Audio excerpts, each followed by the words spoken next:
আপনার বাপদাদা বা আত্মীয়-স্বজনের সম্পত্তি আপনি কতটুকু পাবেন, এটা বের করার জন্য আপনাকে মেম্বার, চেয়ারম্যান বা উকিলের কাছে আর যাওয়ার প্রয়োজন হবে না।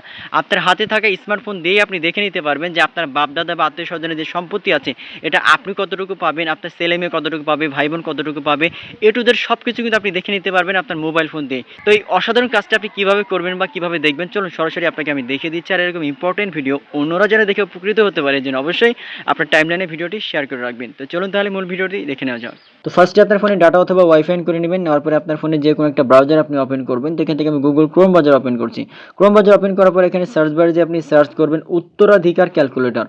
উত্তরাধিকার ক্যালকুলেটর এটা লিখে সার্চ করলে দেখবেন যে এখানে অনেকগুলো সাইট ওপেন হবে। তো এখান থেকে উত্তরাধিকার লেখা আছে প্রথম সাইটে, আপনি এখানে ক্লিক করবেন।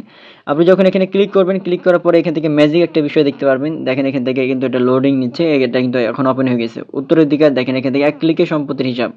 উত্তরাধিকার বাংলা এক ক্লিকে সম্পত্তির হিসাব আপনি বের করতে পারবেন। দেখেন এখান থেকে আপনাকে যেটা করতে হবে, অনেকগুলো নাম দেওয়া আছে। সো আপনি যার সম্পত্তি আপনি উত্তরাধিকার যারা যারা রয়েছে তাদের নামগুলো দিতে হবে। মনে করেন যে হচ্ছে আপনার বাবার সম্পত্তি আপনি বের করবেন, আপনার বাবা এখন নাই। তো কিন্তু বাবার সম্পত্তি বের করতে হলে কে কে এখান থেকে পাবে, স্ত্রী থাকে স্ত্রী আপনি একটা দিলেন। তারপরে হচ্ছে পুত্র যদি থাকে এখান থেকে পুত্র, মনে করেন যে দুইটা আছে এখান থেকে আপনি দুইটা আপনি সাবমিট করে দেবেন এখান থেকে। যেমন দুইটা আমি সাবমিট করে দিলাম। তারপরে হচ্ছে এখানে কন্যা যদি থাকে, মনে করেন যে কন্যা একটা আছে, এখান থেকে ক্লিক করে দিলাম একটা। তারপরে আরও যদি এখানে থাকে দাদা থাকে, নানি থাকে, তারপরে সহোদর ভাই, সৎ ভাই, এখানে অনেক কিছু অপশন রয়েছে। তো যারা যারা যে কয়েকটা রয়েছে আপনি এখান থেকে সাবমিট করে দেবেন। দেওয়ার পরে নিচের দিকে আসবেন, আসার পরে সম্পত্তির পরিমাণ মানে জমির পরিমাণ কত শতাংশ, শতাংশ অনুসারে আপনাকে দিয়ে দিতে হবে।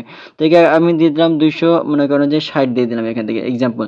স্বর্ণ কত ভরি রয়েছে, স্বর্ণ আমি দিলাম হচ্ছে 6 ভরি রয়েছে। এখান থেকে দিলাম জাস্ট এক্সাম্পল, এই যে নিচে 6 ভরি দিয়ে দিলাম। 6 দিয়ে দিলাম। তারপরে নিচের দিকে এখন ফলাফলে যদি আপনি এখন ক্লিক করেন, দেখেন এখান থেকে আরও এখানে স্বর্ণ রয়েছে, তারপরে আপনার রৌপ্য রয়েছে, মুদ্রা রয়েছে। তো এখানে আপনি দিয়ে দেওয়ার পরে এখানে ফলাফলে যখন আপনি ক্লিক করবেন, দেখেন এখান থেকে প্রসেসিং নিচ্ছে, ফলাফল চলে আসছে। দেখেন স্ত্রী কতটুকু পাবে, কত শতাংশ পাবে এখানে দেওয়া আছে। তারপর পুত্র কত শতাংশ পাবে, স্বর্ণ কত শতাংশ পাবে দেওয়া আছে, কন্যা কত পাবে দেওয়া আছে। অর্থাৎ এভাবে খুব সহজেই কিন্তু আপনি এখান থেকে বের করতে পারবেন। নিচের দিকে কোন হিসাবে কোন নির্দিষ্ট অনুপাতে এটা বের করা হয়েছে এটা কিন্তু দেওয়া আছে। এটা কিন্তু সরকারি হিসাব, ঠিক আছে?